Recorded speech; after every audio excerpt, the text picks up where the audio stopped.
오늘 우리에게 주시는 하나님의 말씀입니다. 그때 아비멜렉과 그 군대 장관 비골이 아브라함에게 말하여 이르되 내가 무슨 일을 하든지 하나님이 너와 함께 계시도다.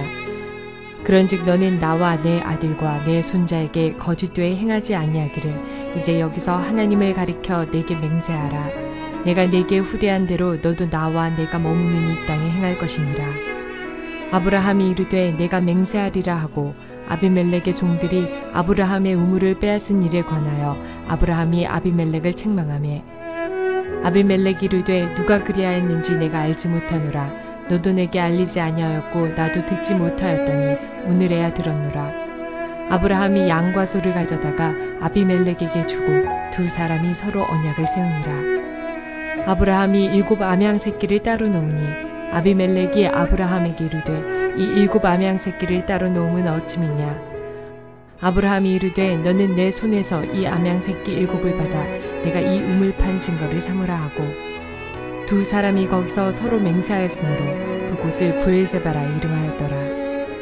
그들이 브엘세바에서 언약을 세우매 아비멜렉과 그 군대 장관 비골은 떠나 블레셋 사람의 땅으로 돌아갔고 아브라함은 브엘세바에 에셀나무를 심고 거기서 영원하신 여호와의 이름을 불렀으며 그가 블레셋 사람의 땅에서 여러 날을 지냈더라.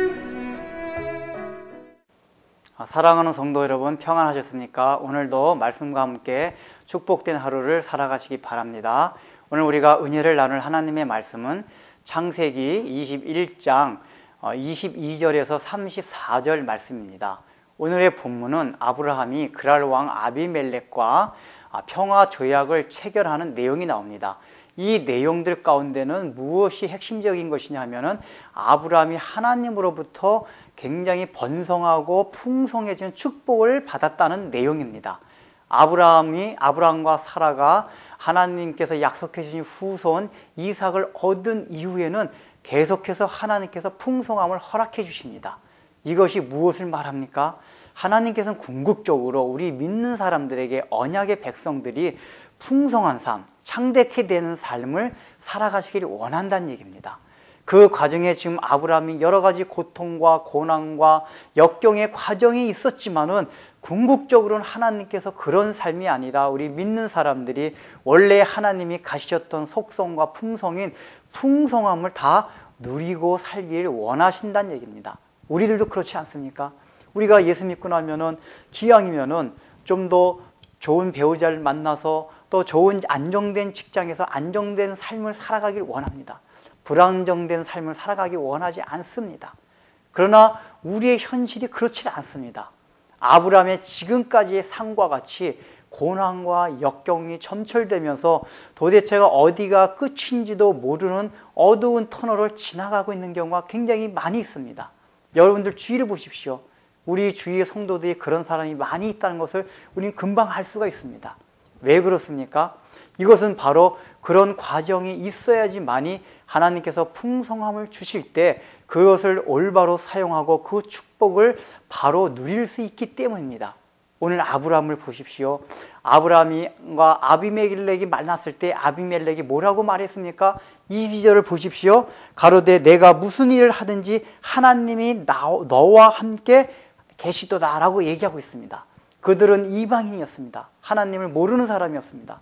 그럼에도 불구하고 하나님에 대한 의식이 있었습니다. 이것은 아브라함의 삶 가운데서 하나님의 모습을 보여줬다는 얘기입니다. 아브라함의 선한 영향력이 있었다는 얘기입니다. 이것은 단순하게 아브라함에게 물질이 많아서입니까? 아닙니다.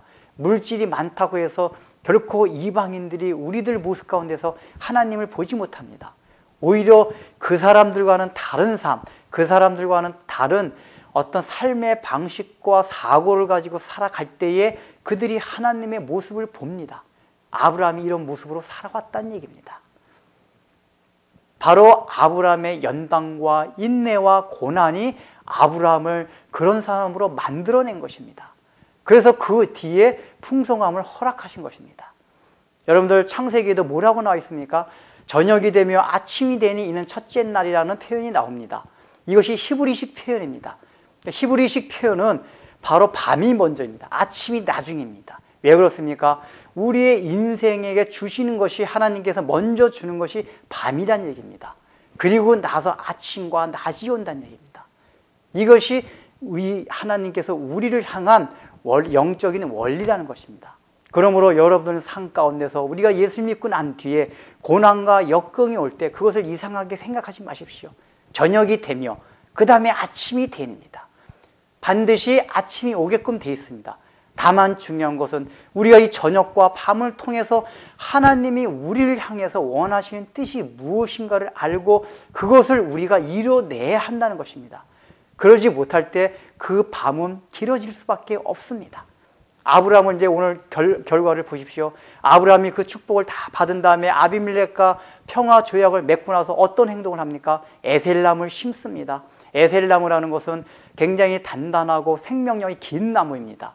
그 영원성을 상징하는 나무입니다. 이 에셀나무를 심었다는 것은 아브라함이 하나님께서 주시는 풍성한 그 은혜를 날마다 기억하며 날마다 하나님 앞에 예배드리겠다는 의지와 결단을 나타낸 것입니다. 그 풍성한 축복 가운데서도 그 삶에 함몰되지 않고 더욱더 하나님의 은혜를 갈망하며 예배자로서의 삶을 살아가겠다는 의지의 표현입니다. 그것이 왜 그렇게 되었습니까? 아브라함이 25년간의 고난과 역경이 있었기 때문에 풍성함을 얻은 뒤에도 그것이 가능했다는 얘기입니다. 그러나 그것이 없었다면 그것이 이루어질 수 없었다는 얘기입니다. 그러므로 지금 여러분들의 삶 가운데 아직까지도 어두운 터널이 계속 진행되고 있다면 그 가운데서 하나님께서 나에게 원하신 것이 무엇인가를 살피고 우리가 이제는 더욱더 하나님의 성품과 속성을 나타낼 수 있는 하나님의 백성으로서 백성다운 삶을 살아가게 되면 분명히 하나님께서 풍성한 축복을 우리에게 내려주실 것입니다. 기도하겠습니다. 하나님 아버지, 참으로 아브라함이 긴 고난과 역경 가운데 드디어 이제 이삭 그 후손을 얻은 이후에 계속해서 풍성함을 허락해 주셨습니다. 특별히 이방 땅, 그 그랄 땅의 아비멜렉과 참으로 그 이방 사람들조차도 아브라함을 인정하고 그들을 축복하여 줬습니다.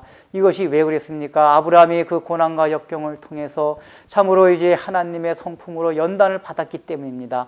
우리도 하나님 아버지, 우리 가운데 지금 밤과 같은 어둠이 진행된다 하더라도 이것을 너무 하나님 아버지 고통스럽게 생각하지 말고 이 가운데서 하나님께서 우리에게 원하신 뜻이 무엇인지를 깨달아 그 하나님의 뜻을 이루며 이제 하나님께서 주실 풍성함과 창대케 되는 은혜를 사모하며 기다릴 수 있는 성도들이 되게 하여 주시사, 참으로 우리가 지금 현재 그 풍성함을 누리고 있는 성도들이라면 그 풍성함 가운데서 더욱더 하나님의 은혜를 사모하며 그 풍성함을 하나님과 이웃을 위해 사용할 수 있는 아름다운 성도들이 되게 하여 주옵소서. 예수님의 이름으로 기도드립니다. 아멘.